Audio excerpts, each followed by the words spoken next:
Hello, everyone. Welcome back to the GSMC Basketball Podcast, brought to you by the GSMC Sports Network. As always, I'm your host, Marav Fatemi. As we jump into our next segment here, we're going to take a look at the Oklahoma City Thunder and Memphis Grizzlies. Is it too early to bring out the broom? All right. Getting into this segment, I want to let everybody know I'm not a fan of the Oklahoma City Thunder. I'm not a fan of the Memphis Grizzlies. I don't watch. This year is one of the first years I've really been as locked in as I have been on Western Conference basketball, just because of how competitive it's been, and justifiably so. But this game, this game was nothing short of the biggest, the most dominant performance I've seen in a long time. Not only in the playoffs, not only in the regular season, one of the bigger playoffs, one of the bigger dominant performances all season long, from the regular season, playoffs, everything in general of the 24-25 season.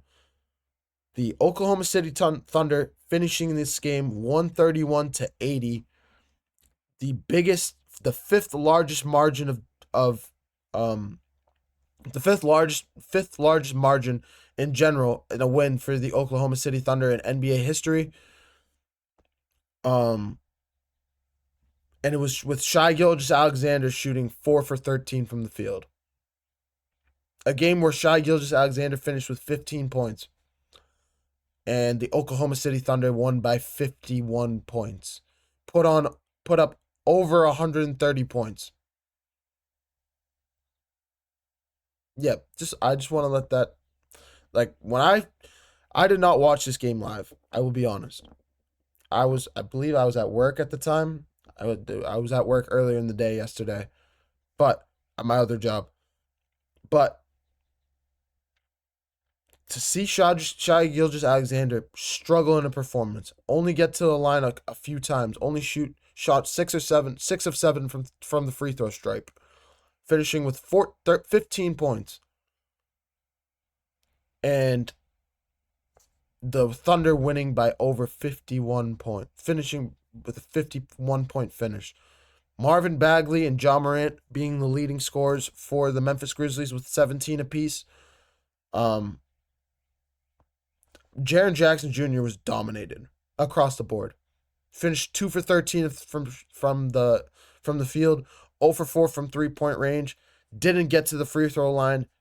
Only 3 rebounds, 0 defensive rebounds, 3 offensive rebounds.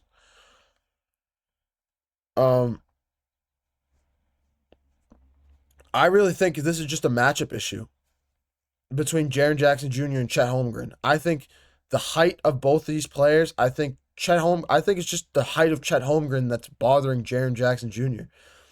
Jackson Jr. is just not the big guy that we remember him to be when he started out in the league. When we remember him in college, he's just not as he's not as strong, he's not as big as he used to be. He's much more of a skinnier, taller guy now. And I personally think that's the issue. That's just the issue with Jaren Jackson Jr. If he could get some more girth, some more weight on him, whether that means eating more, whether that means hitting the weight room more often, whatever it may be. I just think if you could add some pounds to him, he could be more of a threat. I think the reason why Bagley was much more of a threat was because he was able to dominate Chet with a physicality, with a strength, from the strength aspect of the game, just being able to bully him in the paint. But even then, he only finished 8 for 8. He shot 100% from 3-point range, 1 for 1, 8 for 8 from the field. Grabbed 5 rebounds in this game. But yeah, overall in this one, this is more about the Thunder, I'd say. As much as I want to pin the blame on the Grizzlies, as much as I want to say this is a Grizzlies issue, the Grizzlies got dominated. This game was not close because the Grizzlies could not match with the Oklahoma City Thunder. We've known the Oklahoma City Thunder all year long. They're led by Shai Gilgeous-Alexander. We know they have Chet Holmgren. We know they have Jalen Williams. A guy that has not had enough credit this season is a guy named Aaron Wiggins. Yes, Andrew Wiggins' brother. the older brother in Andrew Wiggins. This is Andrew Wiggins' younger brother in Aaron. Going 8 for 15 from the field, shooting 4 for 7 from 3-point range, finishing with 21 points in this game. He had a lot to do for this team down the stretch. But at the same time, he only finished with 21 points. 21 points may sound like a lot, but at the same time, it's not. It is a lot, but it's not at the same time, is what I'm saying. But yeah, this is a lot of credit to this goes to the Oklahoma City Thunder. 2 players finishing with over 20 points. 6 players scoring over 10 points in this one. It was just Chet Holmgren finishing with a double-double. It was just overall just domination by the Oklahoma City Thunder. And maybe a lot of this, it has to do with the defense. The problem is I wish I watched this game. I wish I had a little bit more of an analysis outside of the 51-point disparity. But the thing that comes to mind that could have been a factor in this one, similar to the Rockets and Warriors game, was the defense of the Oklahoma City Thunder. We know the Oklahoma City Thunder finished the regular season from start to finish. They finished with the number 1 defensive rating across the league. If you look at it from start to finish in terms of consistency, in terms of overall play, not segments, not one game and a little bit here, a little bit there, full thing. They finished with the number 1 defensive rating in the NBA this season. I believe at one point they were number 1 in offensive and defensive rating efficiency.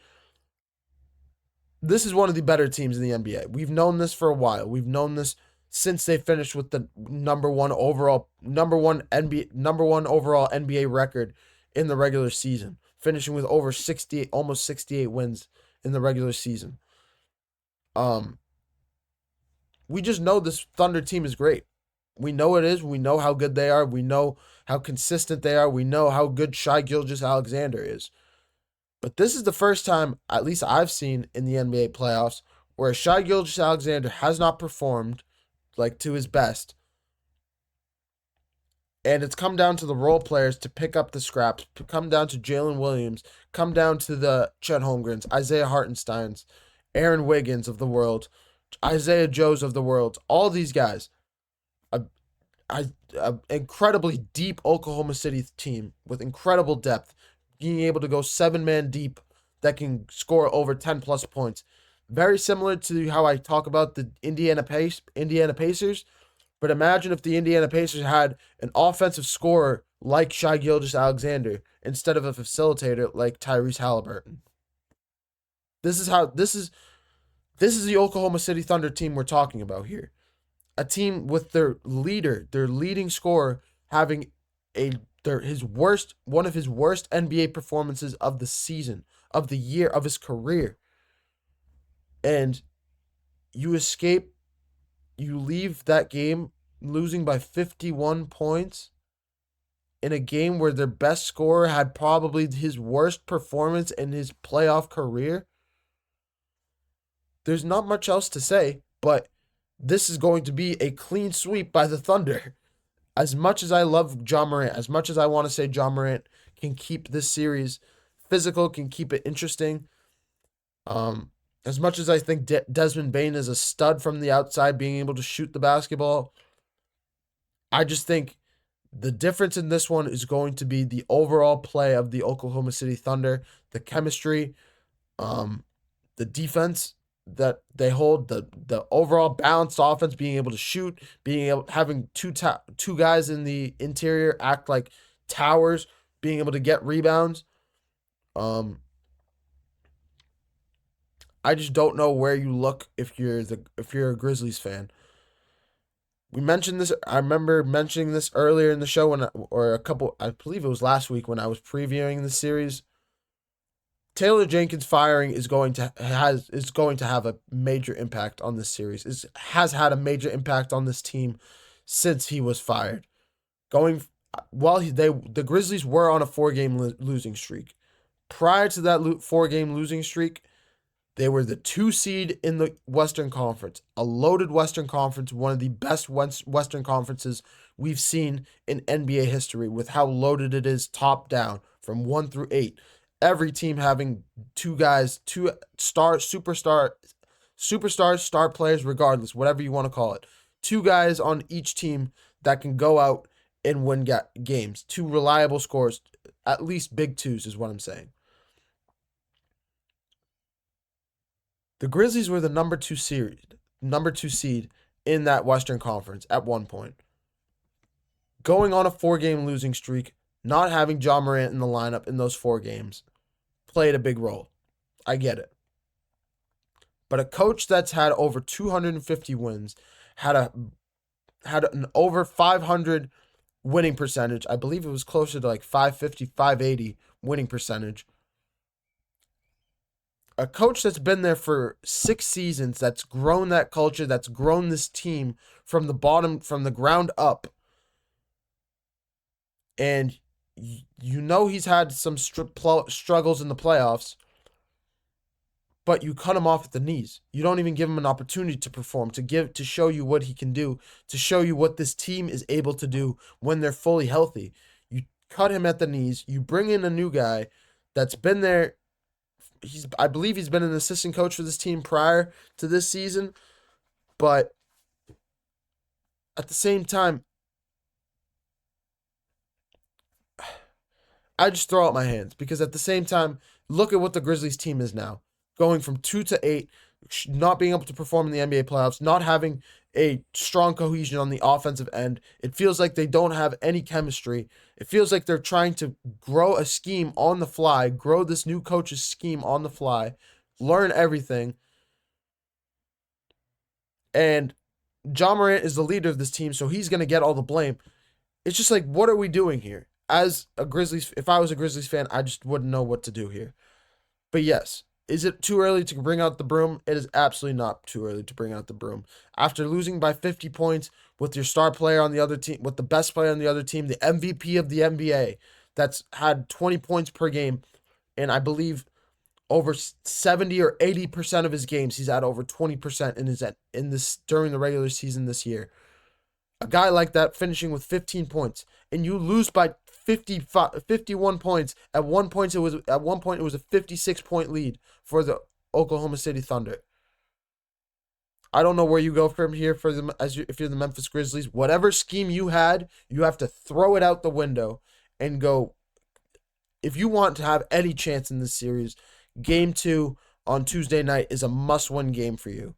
I don't know I believe it's Tuesday. It could be Wednesday night. Regardless, that game is a must-win game if you are if you're a Memphis Grizzlies fan. If you're the Memphis Grizzlies, you throw whatever scheme you had out the window and you get ready for Game 2. You prep and you get ready as if your season depends on this next game, because it actually literally does. If you lose Game 2, this series I'd say is over. You're not going to win. Maybe you'll muster up a win in Memphis if you either win Game 3 or Game 4. But I'm picking a sweep, a 4-game sweep if you lose Game 2. It's just how it is. I'm going to take another break, but when we come back, we're going to take a look at Indiana Pacers, Milwaukee Bucks series, the Indiana Pacers, Milwaukee Bucks series. I apologize for ranting there, but when we come back, we're going to take a look at that series. I'm going to take a short break, and when we come back, it's going to be Indiana Pacers, Milwaukee Bucks, NBA playoffs. Don't go anywhere.